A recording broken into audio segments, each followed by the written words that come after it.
Encantado se encuentren una vez más acá en esta sesión, clase, dirigida fundamentalmente a mis alumnos de la especialización en Ciencias Penales y Criminológicas de la Universidad Central de Venezuela, hoy 26 de septiembre de 2023. Quien les habla es el profesor Ángel Serpa Aponte y hoy nos convoca dentro de la asignatura Pruebas Personales y Circunstanciales abordar, disertar sobre la producción y valoración de la confesión como prueba en el proceso penal venezolano. Clases estas que la pueden encontrar también en mi canal YouTube, Ángel Serpa Ponte, al cual los invito muy cordialmente se suscriban si quieren conocer mis criterios, mis pareceres, mis disertaciones sobre aspectos vinculados al derecho penal, derecho procesal penal, al derecho penal constitucional.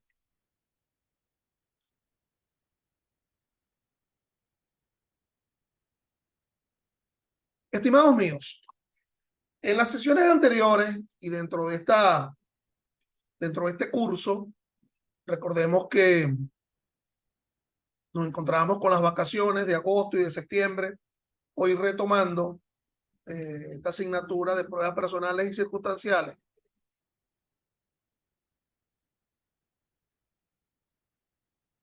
El cafecito de la mañana, de dónde sale esto en tiempo real, a lo mejor ustedes lo verán de forma diferida. Ya hemos ubicado el asunto, ya hemos ubicado el problema de la prueba en el proceso penal, específicamente en el proceso penal venezolano, las oportunidades, la división en fases procesales en atención al tema netamente probatorio.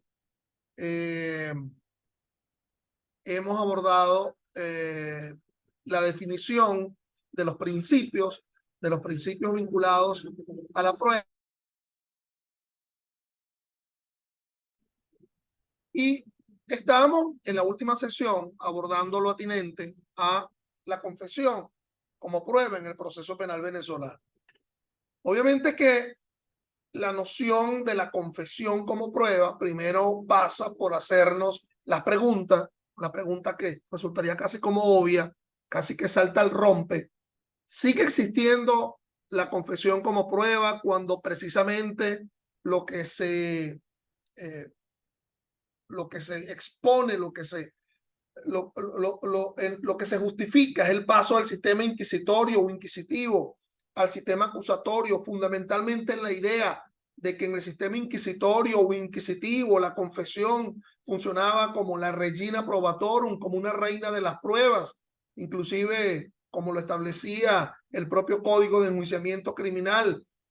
La confesión hace plena prueba del cuerpo del delito y de la culpabilidad, como queriendo afirmar que cuando se daba la confesión se estaba demostrando el aspecto objetivo del delito, es decir, la causación, pero también el aspecto subjetivo del delito, la culpabilidad, pero como si esto no fuera poco, se estaba también afirmando la atribuibilidad. Entonces, no es solamente el aspecto objetivo, es decir, el hecho de la circunstancia de que el hecho efectivamente se cometió, sino que la variable culpabilística, el aspecto subjetivo se estaba afirmando, pero también la atribución del hecho. Y entonces ahora una norma como esa, la que se encontraba en el Código de Enjuiciamiento Criminal, no se encuentra en el Código Orgánico Procesal Penal, pero es que en el capítulo probatorio, cuando se hablaría de una especie de elenco, probatorio, cuando en ese capítulo se habla del testimonio, se habla del documento, se habla de la experticia, o se habla de los informes, tampoco se menciona la confesión, pero no deja el propio Código Orgánico Procesal Penal de abordar lo vinculado a la declaración del imputado y del procesado en dicho proceso penal. Pero además de ello, cuando uno ve la cláusula constitucional que está vinculado a la confesión, que sería el famoso artículo 49, numeral 5 de la Constitución cuando se dice el procesado no tiene la obligación de declarar, es decir, la no declaración coacta, pero si lo hace libre de apremio y coacción. Entonces, de alguna forma, no se está abandonando el sistema de la confesión a partir de la declaración. Entonces, dicho esto,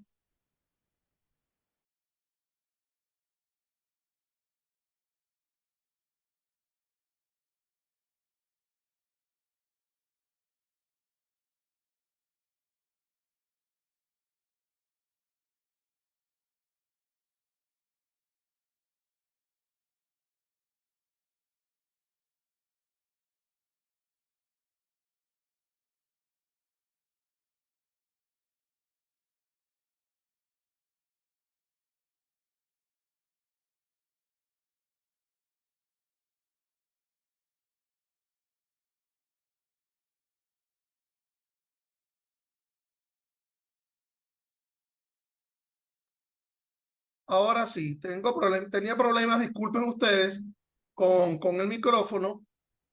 Entonces, bueno, venía yo abordando que el elenco dentro de las pruebas, bueno, obviamente no ha desaparecido, no ha sido eyectada la confesión en el ámbito de dicho proceso penal venezolano. Es decir, la apreciación de la confesión seguiría siendo a la forma, a la usanza, como se establecía en el sistema inquisitorio o inquisitivo. Es que no hay otra forma de verlo. Es decir, si la apreciación de las pruebas se hace por la vía de la sana crítica, artículo 22 del COP, y esa sana crítica nos indica que se utiliza la lógica, la experiencia y la ciencia como instrumento para apreciar la prueba. Pero esos serían los instrumentos, pero realmente pasaríamos en primer lugar por definir lo que es sana crítica, lo cual en este curso se ha abordado mucho, que sería, y lo repito una vez más, la potestad o la capacidad que tiene el juez para cuestionar la capacidad demostrativa de la prueba, la viabilidad demostrativa de la prueba. Es decir, la forma en la cual, de una forma crítica, no deportiva, no banal, no fútil, asumiría ese juez para el cuestionamiento de la capacidad demostrativa. En base, si esa es la fórmula para apreciar toda prueba, testimonio, experticia, documento, entonces la lógica, la experiencia y la ciencia nos estaría llamando a saber que si quien no está obligado a declarar lo está haciendo libre de apremio y coacción y está afirmando hechos sobre lo cual se le endilga una responsabilidad penal y está libre de apremio y coacción, que esto es fundamental. Entonces, bajo el prisma de la lógica, de la experiencia o inclusive hasta de la ciencia, uno diría que esa prueba tiene una alta fiabilidad. Es decir, estaríamos como midiendo los llamados grados de fiabilidad. Fiabilidad en el sentido de la aptitud que tiene el medio de prueba para poder demostrar un hecho o circunstancia. Un máximo grado de fiabilidad lo asumiría quien, libre de apremio y coacción, no obligado para ello, está de él mismo, está proveniendo la demostración del hecho y de su participación en el mismo hecho. Entonces, asumiría un alto grado de fiabilidad. Hay como una especie de gradación o de graduación de la fiabilidad como capacidad demostrativa de los medios de prueba. En menor nivel, pues evidentemente nos estaríamos ubicando a un testigo presencial, quien siendo hábil y conteste, hábil porque no estaría vinculado a los sujetos de la relación jurídico-penal, en primer lugar, no estaría vinculado ni al victimario, ni estaría vinculado a la víctima. Pero tampoco siendo funcionario de seguridad, tampoco siendo un ente que está obligado por profesión propia a la persecución de delitos, está diciendo algo con respecto a un hecho. Entonces, a ese segundo nivel nos encontraríamos ese testigo presencial. Inclusive, a un tercer nivel nos estaríamos ubicando al testigo referencial, el que de alguna forma tiene un conocimiento, digamos, de oída, de un hecho, pero sin estar vinculado a la parte de la relación jurídico-penal. Y en menor nivel nos estaríamos encontrando a la víctima como testigo, quien ha sufrido el delito porque tiene una presunción objetiva de falta de fiabilidad por haber sido afligido o afligida directamente por el delito. Entonces, bajo ese prisma de graduación de la fiabilidad, todavía uno se estaría encontrando en el tope, se estaría encontrando a la confesión. La confesión cuando más bien en el esquema de la relación jurídico-procesal penal, el que está siendo sindicado, pero tiene el derecho a defenderse. Ojo, que no es un deber, pudiera prescindir de la defensa y así admite los hechos, por ejemplo, o decide confesar. Entonces, bajo esa noción, bajo esa concepción, bueno, pues sigue existiendo la confesión como prueba y la apreciación de la confesión por parte del juez y del juez en el juicio, porque dentro de las oportunidades de esa confesión sería francamente en el juicio oral y público, salvo que se dé la circunstancia de la admisión de los hechos en la fase intermedia del proceso penal como una verificación de la robustez de la capacidad demostrativa que hace el Ministerio Público con las pruebas ofertadas y que libre de apremio y coacción ha decidido admitir los hechos. Pero esa admisión de los hechos es a los fines, bueno, de labrarse, de conseguir efectos, beneficios procesales, los cuales la norma lo describe en función de una rebaja de la pena. Entonces, es decir, en primer lugar, pongámonos de acuerdo en que sigue existiendo como prueba esa confesión.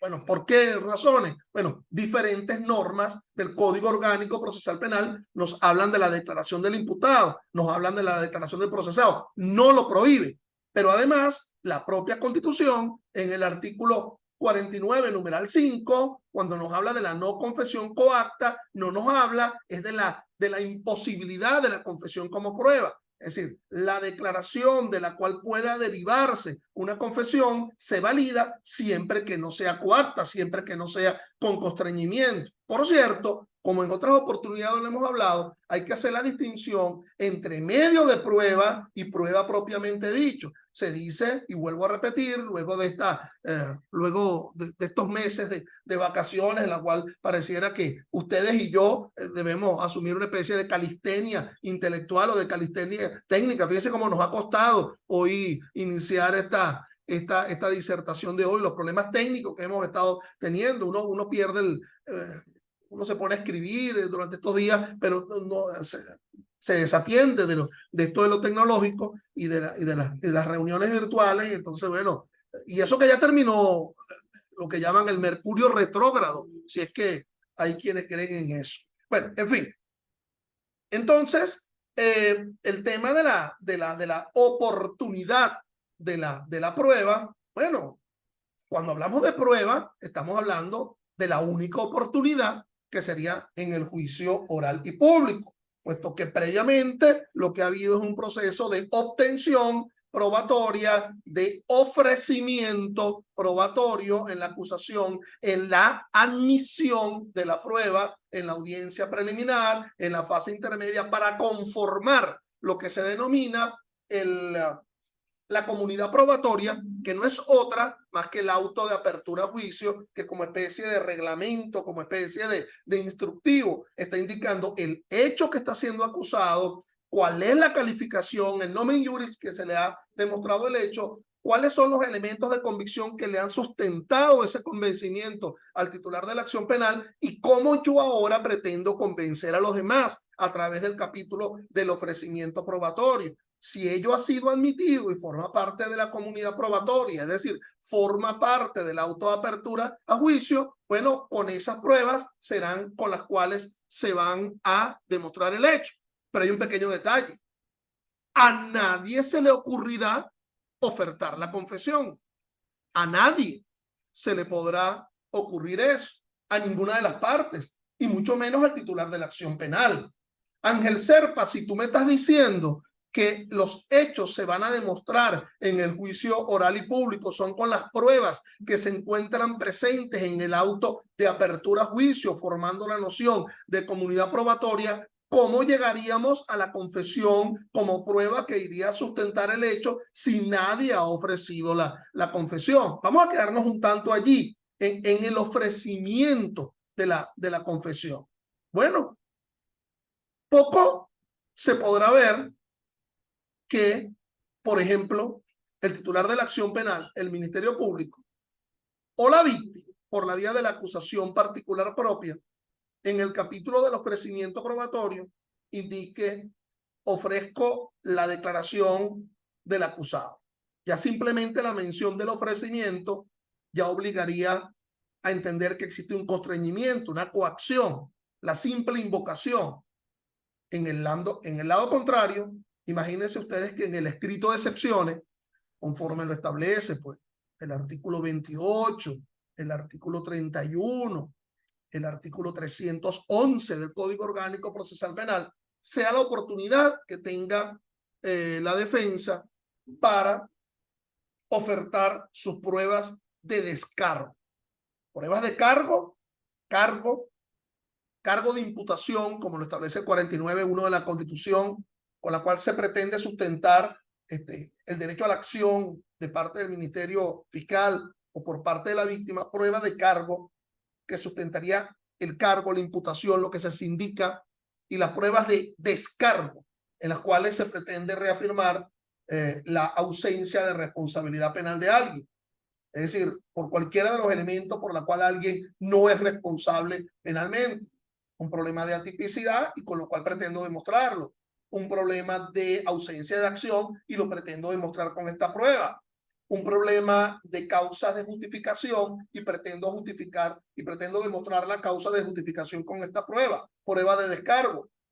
Una causa de exclusión de la culpabilidad, inimputabilidad, enfermedad mental, temporal, y lo pretendo demostrar con esta prueba.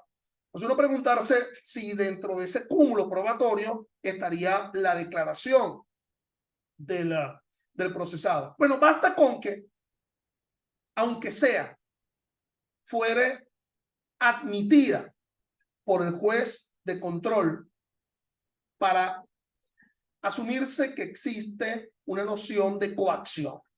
Basta con que esté señalada como la confesión de alguien, ¿ok? Entonces, por eso, indebidamente, mal se pudiera ofrecer la declaración a los fines de la confesión. Pero en el fragor del juicio oral y público, si alguien decidiera declarar, aun conociendo del precepto constitucional, artículo 49, numeral 5, que lo exime a declarar, y esa persona lo decide personalmente, o puede ser que la propia defensa lo ofrezca, la declaración, y el juez le pregunte: ¿usted quiere declararlo? Sí, lo quiero declarar. Entonces, y el juez le indica: bueno, la declaración, como lo establece el COP, debe constituirse en un mecanismo de defensa. Así lo dice la norma, y así debe ser bien, digamos, bien proactivo, bien educativo ese juez al informarle sobre el derecho que tiene a declarar, pero como mecanismo de defensa. Más creyendo defenderse, lo que está es autoincriminándose. Bueno, ya entró, ya esa declaración entró en el proceso, ya forma parte de la comunidad de la prueba.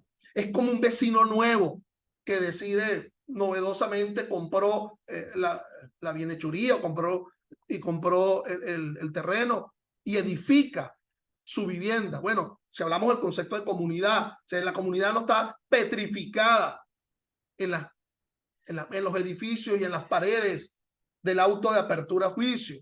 Recuerden que puede revisarse ese auto de apertura a juicio de muchas formas. Bueno, a partir, por ejemplo, de si prospera una apelación por una prueba ilícitamente admitida o prueba ilícitamente inadmitida, como lo establece el infine del 314 del Código Orgánico Procesal Penal frente al auto de apertura a juicio en el tema de la prueba. Pero aquí también esa comunidad de la prueba se reconfigura a partir de la propia declaración del acusado en el juicio. No estaba dentro del elenco de pruebas que iban a ser consideradas en el juicio oral y público. Señora secretaria, hágame pasar el otro medio de prueba. Se agotaron, doctor, ya declararon, ya fueron producidos todos los medios de prueba. Y entonces dice la defensa, promuevo la declaración del acusado. Y el acusado declara. Y puede declarar libre de premio y coacción y decidir no responder la pregunta. Es decir, el concepto de la individualización del momento o de los quehaceres declarativos a partir de la propia manifestación de voluntad de declarar en el juicio oral y público puede ser solamente a los fines de declarar y no responder preguntas, o puede ser inclusive a los fines de responder preguntas y no declarar, o inclusive pudiera ser a nivel de declaración y de responder la pregunta de determinado sujeto procesal. Solamente responderé la pregunta de la defensa, solamente responderé la pregunta del fiscal, inclusive no responder la pregunta del juez, quien pudiera también preguntar. Me eximo a responder esa pregunta. La no confesión coacta inclusive obra frente a la pregunta del juez, bien sea que sea una pregunta capciosa, subjetiva, o sea una pregunta incriminatoria, con lo cual se vulnera el derecho a la defensa. Me niego a responder esa pregunta habida cuenta el carácter incriminatorio del mismo. Entonces, ya esa declaración formaría parte de ese cúmulo probatorio. Entonces, vayamos para ya tratar de terminar con este tema de la confesión. Recuerden que la clase de hoy, como siempre, se dividirá en 2 sesiones. Cuando culmine esta, bueno, ingresaríamos en la siguiente, con las mismas coordenadas. Yo creo que aquí es importante atender en las referencias normativas que se asumen frente a la confesión. En primer lugar, vamos a hablar de las oportunidades, como lo regula el propio Código Orgánico Procesal Penal. En el artículo 132 del Código Orgánico Procesal Penal. Bueno, entonces nos habla de que esa oportunidad comienza a partir de la comparecencia espontánea, ¿verdad? Nos dice el artículo 132, de la comparecencia espontánea o cuando sea citado por el Ministerio Público.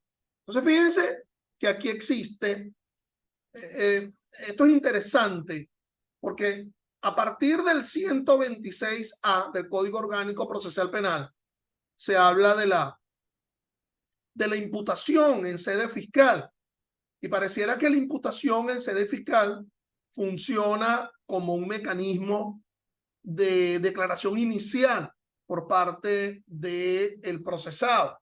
Mas, sin embargo, si se va a imputar, pareciera que quien va a hablar es otro. Quien va a hablar es el titular de la acción penal. Es decir, que el que hablara el procesado sería con posterioridad a la imputación, puesto que si ya tú me estás citando a los efectos de la imputación en sede fiscal, es porque en ti ya existe un convencimiento. Los elementos que obran ya me sustentan la imputación independientemente de tu declaración. Pero fíjate que la propia norma, el propio Código Orgánico, en su artículo 132, nos hace hablar de citación previa a la imputación. Fíjense que habla de declarará durante la investigación o cuando sea citado por el Ministerio Público. Entonces, esa declaración previo a la imputación, pues obviamente en ella, si ya se tiene elementos que sustentan la condición de imputado, pues tiene que ser libre de apremio y coacción. Sería una declaración a los fines de un remate, ¿verdad? Convictivo de alguien. Pero se pudiera dar la circunstancia de que quien comienza a declarar como testigo y a partir de su propio dicho, muta, cambia a su condición de eventual procesado, de eventual sindicado.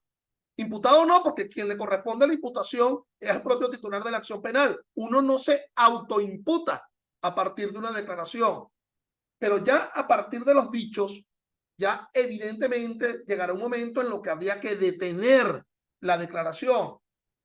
Y un fiscal señalaría en la propia acta, habida cuenta lo que ha sido declarado libre de apremio y coacción, siendo que no tenía este Ministerio Público esa condición de imputado con respecto a esta persona y los hechos que está siendo señalado, se le pregunta si desea seguir declarando y si lo hace libre de apremio y coacción. Es decir, aquí no puede surgir una especie de imputación inmediata, porque yo creo que el Ministerio Público tiene que asumirlo, tiene que reflexionar frente al contenido de la declaración, es decir, dejar terminar la declaración. Pero evidentemente, en ese momento tendría que configurarse pues la necesidad de la imposición del precepto constitucional. Fíjate que cuando eso sucede, en esa mitad de la declaración, eso sería un buen ejemplo de lo que se denomina imputación material, porque todavía formalmente el fiscal no imputa hablando de la llamada probabilidad objetiva de responsabilidad, pero si a medio de decir de la declaración lo impone del precepto constitucional, puesto que ya no solamente te estoy considerando como un testigo de los hechos, sino como un partícipe o un perpetrador del hecho, a partir de tu propio dicho, no de otro distinto, sino a partir de tu propio dicho, lo que antecede en tu declaración. Bueno, no te estoy imputando formalmente, pero de alguna forma ese señalamiento del precepto constitucional me hace asumir la idea de que no estás obligado a declarar por la inmediata posibilidad de una imputación formal. Entonces, esta sería una forma de individualización sin que se verifique la noción de la imputación formal. Fíjense que si el imputado ha sido aprehendido, aquí se notificará inmediatamente al juez de control para que declare ante él o ella, más tardar en el plazo de 12 horas a partir de la aprehensión. Este plazo se prorrogará por otro tanto cuando el imputado lo solicite para nombrar defensor o defensora.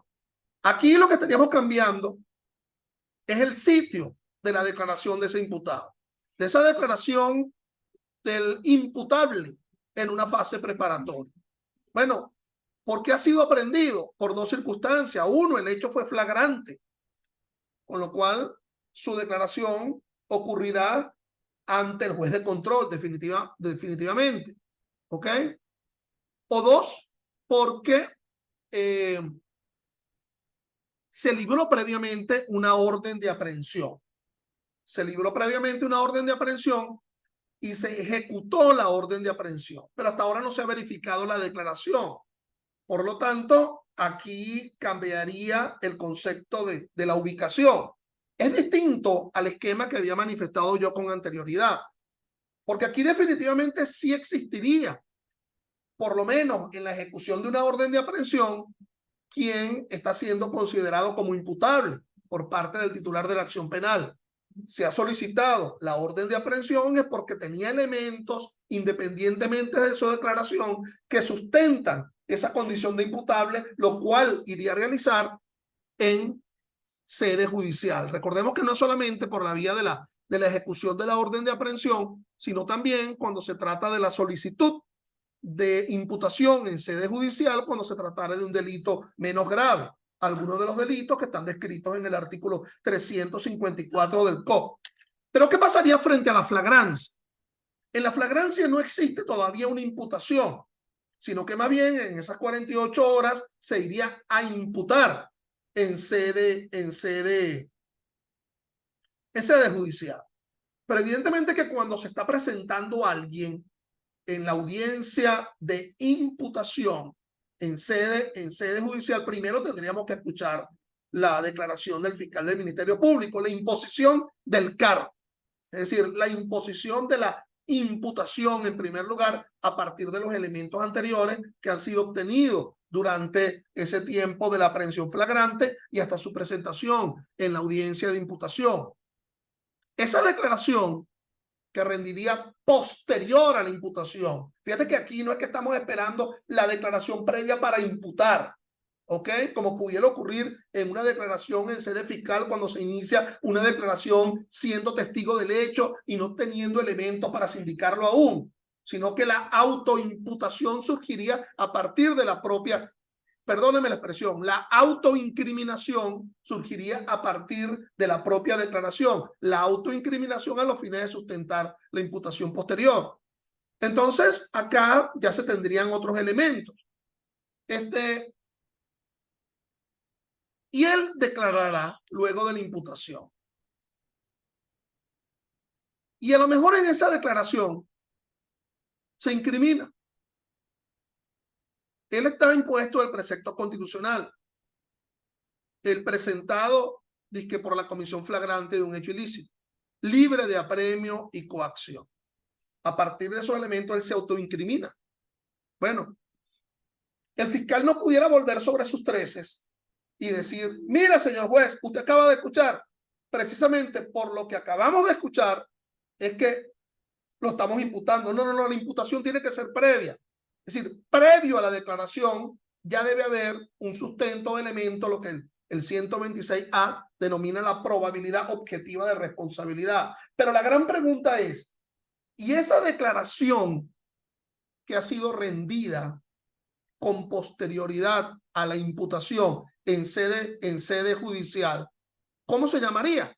Pues se llamaría elemento de convicción. Sustentaría el capítulo de los elementos de convicción del fiscal del Ministerio Público. Creo que esto lo hemos hablado en una clase anterior. Es decir, cuando la acusación en el artículo 308 nos habla de el hecho acusado, nos habla de la calificación jurídica, nos habla de los elementos de convicción que han sido obtenidos por el fiscal y nos habla del capítulo del ofrecimiento probatorio. Bueno, dentro del capítulo de los elementos de convicción estaría la propia declaración del que fue previamente imputado en la audiencia de imputación, bien sea en sede fiscal o bien sea en sede judicial, pero obviamente no puede ofrecer ni siquiera por la vía de documento público esa declaración a los efectos del juicio. No podrá haber un ofrecimiento probatorio, siquiera del acta o siquiera de la declaración que sería en sede judicial. A él sí lo convenció, pero no podría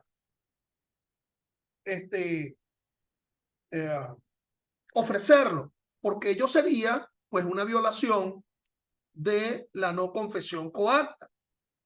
Bueno, esperar que en el juicio oral y público a lo mejor vuelva a decir exactamente los mismos dichos incriminatorios, y ello configuraría, bueno, formaría parte de la comunidad probatoria, pero que se estructura después del juicio oral y público. Entonces, durante la etapa intermedia, dice el 132, el imputado declarará si lo solicita y la declaración será recibida en la audiencia preliminar.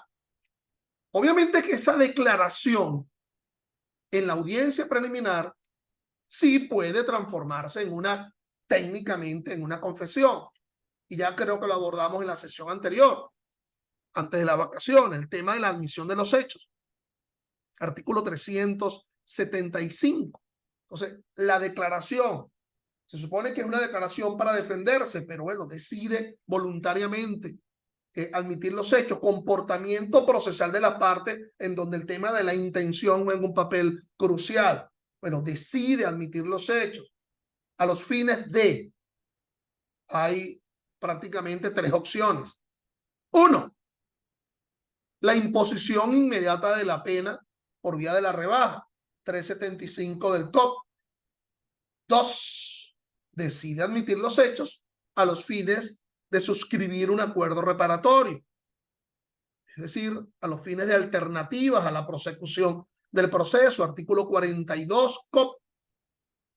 3, decide admitir los hechos a los fines de otra alternativa, que serían los fines de la suspensión condicional del proceso, artículo 43 del COP. No existiría, nos estaría quedando la última alternativa, que sería el principio de oportunidad, pero en el principio de oportunidad no está obligado ninguna declaración por parte del procesado, no está obligado ningún tipo de admisión. Es una alternativa a la prosecución que se deriva a partir del propio convencimiento del titular de la acción penal sobre el carácter de bagatela, de poca monta, de poca significación del delito. Entonces, nos dice la norma, en el juicio oral declarará en la oportunidad y forma previsto para este código. Entonces, toda la normativa que está vinculada a partir de lo que establece los artículos, pues, 309 y siguientes, perdón, 329, 327 propiamente dicho y siguientes del Código Orgánico Procesal Penal. A los que les gusta rayar código, bueno, al lado de este artículo 132, vers 327 y siguiente del COP. El imputado tendrá derecho de abstenerse de declarar, como también a declarar cuantas veces quiera, siempre que su declaración sea pertinente y no aparezca solo como una medida dilatoria en el proceso. Entonces, dentro de las formalidades de la declaración, ergo, dentro de las formalidades de la confesión, si es que de dicha declaración se está afirmando la participación en el hecho, podría ser en cualquier momento. En cualquier momento. Fíjense que podrá declarar cuantas veces quiera. Es decir, ergo, pudiera confesar cuantas veces quisiera o